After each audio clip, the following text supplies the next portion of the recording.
So the world is in the next few weeks heading to what they call COP26, the UN climate conference in Glasgow, Scotland. And we thought it might be nice just to give a little glimpse into where did this all begin? How did we end up at a COP26 and not a COP4? Or, where did the journey start on these UN climate conferences? I think we can perhaps go to 1972. 1972 was the year when in the Swedish capital city, where We Don't Have Time is actually headquartered, governments came together for what they called the first UN conference on the human environment. What had been happening in the 1960s and early 70s was that people were starting to glimpse that environmental issues, including climate change, were starting to go global. It wasn't just a local problem or a national problem. Some issues like pollution and chemicals and many other topics like this were starting to take on a global nature. And there needed to be a United Nations response that brought all governments together to actually cooperate on managing down these threats. So 1972 in Stockholm led to the birth of the United Nations Environment Programme, the first UN agency that was specifically responsible for dealing with environmental problems. Over the years, UNEP did many things, but I think we should move to 1988, because I'm told round the back of the conference room in Nairobi, where UNEP is headquartered, two important people, the head of UNEP and the head of the World Meteorological Organization of the United Nations, met and decided that a panel of global scientists was needed to assess exactly what was happening to our world as a result of climate change and what maybe governments needed to do. They were also probably pretty smart because I think they glimpsed the fact that this was not just an environmental challenge, climate change, but was also going to become an economic challenge.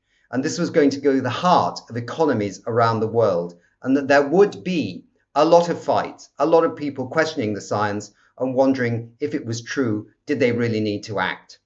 So the idea of the Intergovernmental Panel on Climate Change was to bring scientists from all the world together with the support of governments to make periodic assessments that would guide the world's response to climate change that was really starting to emerge very hard on the radar.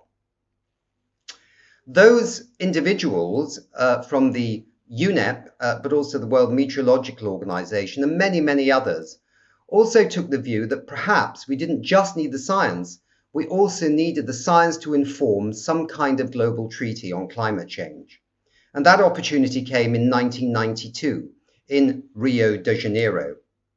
It was decided at Rio that there would be a conference called the UN Conference on Environment and Development.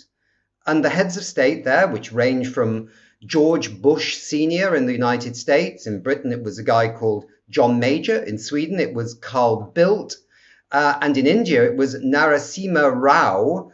Anyway, more than 100 heads of state came to Rio, and they basically inked agreements on 3 global treaties.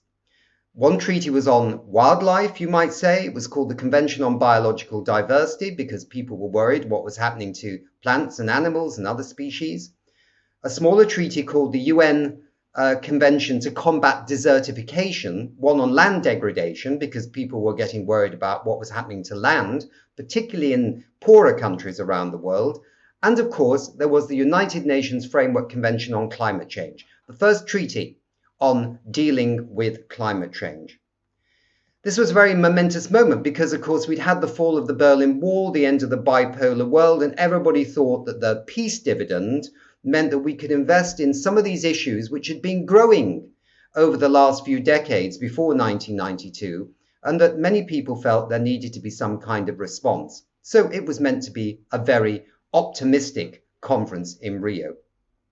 The United Nations Framework Convention on Climate Change, a treaty, needed a home, and the German government offered Bonn in the former Western Germany because of the end of the bipolar world, the government was going back to Berlin, and Bonn needed some investment. So that's why the UNFCCC, as they call it, is in Bonn.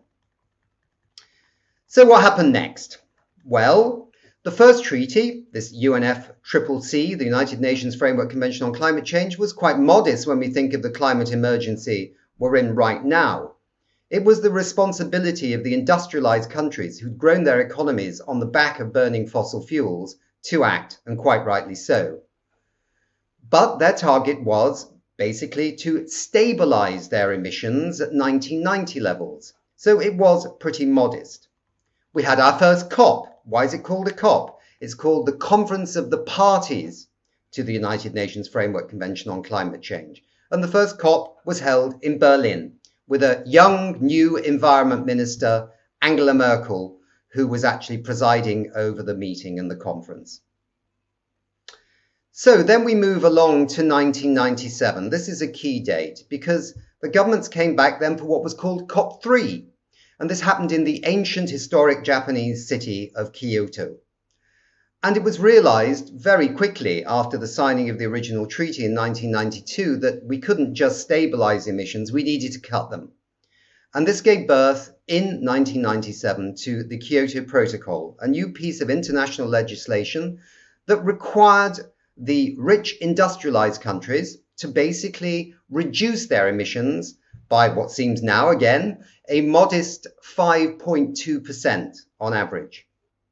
I was there. I was a journalist with the Times newspaper in London, and I covered Kyoto. I actually covered COP1 with Angela Merkel, but I covered the Kyoto meeting. And I think, let me just tell you one story, because I think it gives a glimpse into what actually goes on in these big United Nations negotiations.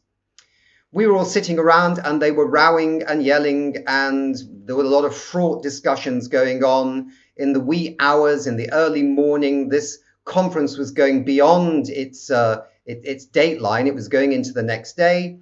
And as a journalist, sitting with the British journalists, as we always did, we were approached by somebody from the Department of Environment of the UK government. The UK government had been doing a lot of international negotiations and a lot of politics before Kyoto.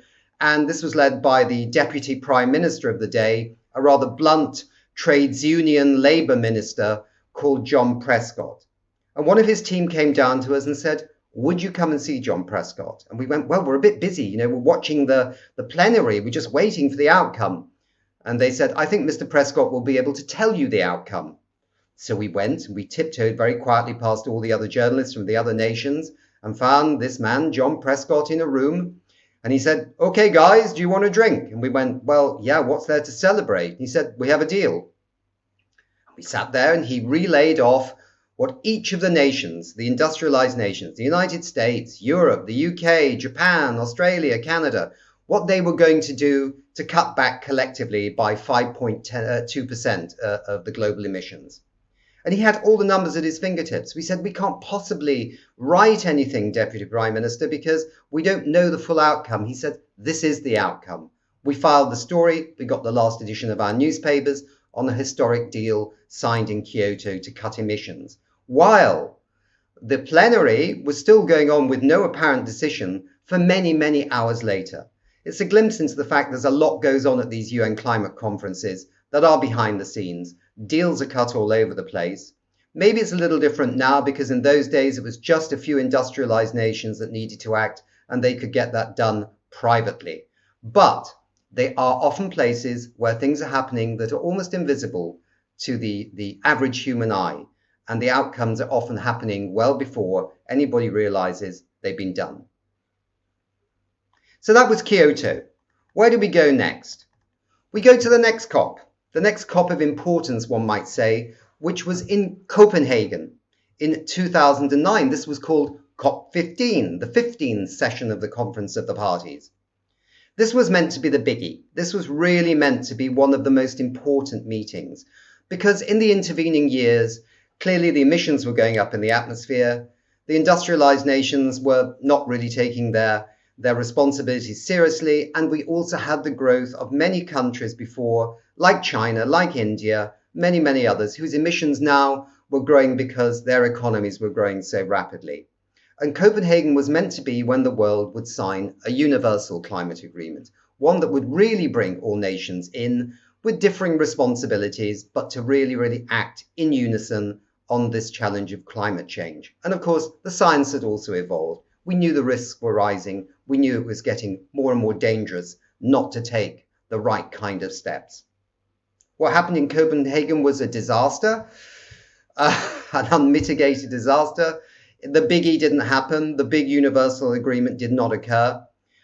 We'd had the 2008 economic and financial crash where the banks all went down and everyone was trying to rescue those. And I think also in Copenhagen, there was a sense by many countries that they were not sure that they could really decarbonize their economies to meet the challenges of climate change. Sure, renewable energy was growing, but it was still really still expensive in comparison to coal and other fossil fuels. But Copenhagen was important too because it also has a reference to what's happening in Glasgow. The rich countries did actually offer the developing countries $100 billion a year by 2020 to help those developing economies and the poorer countries actually get on the road better to actually dealing with climate change themselves. And that will be a big issue at Glasgow because that $100 billion that was promised has still not fully materialized.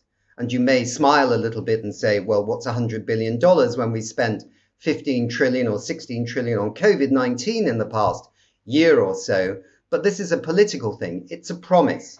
And treaties work on promises and promises kept. Finally, we come to Paris, 2015, where the world actually did deliver finally, 6 years later, this amazingly important treaty called the Paris Climate Change Agreement. This was a point of celebration. You know, my former boss at the UN Framework Convention on Climate Change, Christiana Figueres, when she came into the job as head of the UN Framework Convention on Climate Change in 2010, was asked by a reporter, will we get a universal agreement on climate change? And she said, yes, but not in my lifetime. And I think Christiana will be pleased that's one of the few things she got wrong. So why did Paris work? Why was Paris something that we actually managed to pull off as a global community? I think it's very clear that there's a lot of confidence. We had the fact that renewable energy was now really growing quite rapidly and the costs were really tumbling. People could see it. And also there was this X factor, and this X factor was the relationship between Obama and the President Premier Xi. This really built confidence indeed that a deal could be done and that it would be stuck to. So the science was clear to act and Paris happened. Now we move to Glasgow. What's changed? Well, what's changed is we still have the Paris Agreement and we're supposed to implement it. The Paris Agreement is something that is our North Star. It is our South Star as a global community for action. But it's clear that all the national plans that were put down by countries for Paris needed to be ramped up in terms of ambition. This was always foreseen. And it should have happened last year, but COVID intervened with the COP26 in Glasgow, so it's happening this year. Already we're seeing nations actually putting down higher ambition in what they call their nationally determined contributions in their NDCs. To date, we have more than 130 countries that have also set net zero targets by 2050. This is really good. So what do we want to see at the COP? Well, we want to see more countries setting a net zero target for 2050. We want to see more countries and those that have not put down new national climate action plans, actually putting them down. And those that have already put them down, there's no reason why they couldn't even increase them. Because whatever we're doing right now is not going to keep us to the 1.5 degree target, which is considered now the absolute safety line for this world and its people. We've got some good things going with finance, and we need to see that stepped up at Glasgow. For example, according to Lord Stern, one of the great economists who we had on a We Don't Have Time show just recently, he estimated, and I'm just reading here, that 1,500 organizations with 150 trillion in assets, these are things like pension funds and banks, they are now committed to backing this net zero goal. We need to see them actually investing that money in the transition. We need to see announcements more on the phasing out of coal. We need to see some action at COP26 on buildings and the built infrastructure. Construction and buildings are still basically stubbornly 38% of global carbon dioxide emissions. This really must change. And we need action on agriculture. And we need action on preserving our nature-based assets like our forests and our soils. There will be a lot of attention at COP26 on what we call Article 6 of the Paris Agreement. It's what part of the last unfinished business of the Paris Agreement. And this relates to something called international cooperation, but at its heart and where the tension is at COP26 is over what we call carbon markets, and perhaps in particular what they call voluntary carbon markets. You know, the Kyoto Protocol, way back in 1997 at that COP3, gave, in a sense, the right for rich countries to offset some of their emissions by doing good things in developing and poor countries, perhaps renewable energy projects, or getting them to switch away from fossil fuels into cleaner fuels, and many other things. This was a way of offsetting your emissions. Now this is coming back with a big bang, and many people feel that offsetting your emissions and investing, say, in forests in developing countries would be very good for protecting these nature-based assets. But not everybody is convinced that the rules are tight enough to actually make sure that companies and countries don't wriggle out of their responsibilities. So watch out for that. Then also watch out for climate education. This is a major question and request from young people around the world, which is to provide proper quality climate education to every child in every school on the planet, and to, in a sense, equip them with the skills to deal with climate change, but also to take part in the green economy, which is another one of our best bets for actually delivering a sustainable world. Many people ask, what is the role of the private sector? What is the role of investors? What is the role of cities?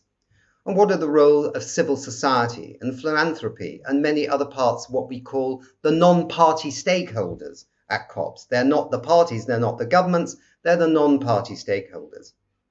Well, over the years, as the COPs have gone by, the role of business and the role of investors, the role of cities and others has become increasingly important. And I think we saw a maturity here of that in Paris. We saw an understanding from governments that it wasn't just governments that needed to deal with climate change. Every hand needs to be on deck, and the private sector and cities can make a huge difference. The year after Paris, they created something called the Marrakesh Partnership. And so you'll see at COP26 something called climate champions. The British one, the UK one is called Nigel Topping. We also have Gonzalo Munaz, who is the Chilean champion from the last climate conference, which should have taken part in Chile, but actually took place in Madrid. They are trying to corral the private sector, trying to corral the investors to step up their ambition on something called the race to zero. People say, is COP26 important? Well, every COP actually has been important. Some have had more important moments than others. And COP26 is really important in Glasgow because we have less than 10 years to halve the global greenhouse gas emissions, the carbon pollution, to set the stage to realize a climate neutral world, and our best bet for actually saving 7 billion going to 10 billion people from dangerous climate change. So we at We Don't Have Time, we're absolutely delighted to be at Glasgow. We're going to be broadcasting from the COP. We're going to be supporting the Nordic Council of Ministers with some of their broadcasts, and we're going to have some of our own broadcasts at COP26 in Glasgow too. So if you've got something interesting to say, if you've got an announcement to make, if you're stepping up your ambition in terms of climate action, whether you're a government, whether you're a company, whether you're a city, whether you're an NGO, then find us at COP26 in Glasgow. Come to the Nordic Pavilion maybe and get in contact with us there. We'd love to interview you. We'd love to be part of your story and your journey on your race to zero. And please register with We Don't Have Time by going to wedon'thavetime.org/COP26. You can download our app, you can watch our broadcasts, and it's another way of getting hold of us. So we look forward to seeing you in Glasgow. We hope it's going to be a momentously important COP. We hope there's going to be great and exciting announcements, and we hope that it's going to be the next staging post for actually really delivering the kind of climate safe world that every man, woman and child needs and deserves. Thank you.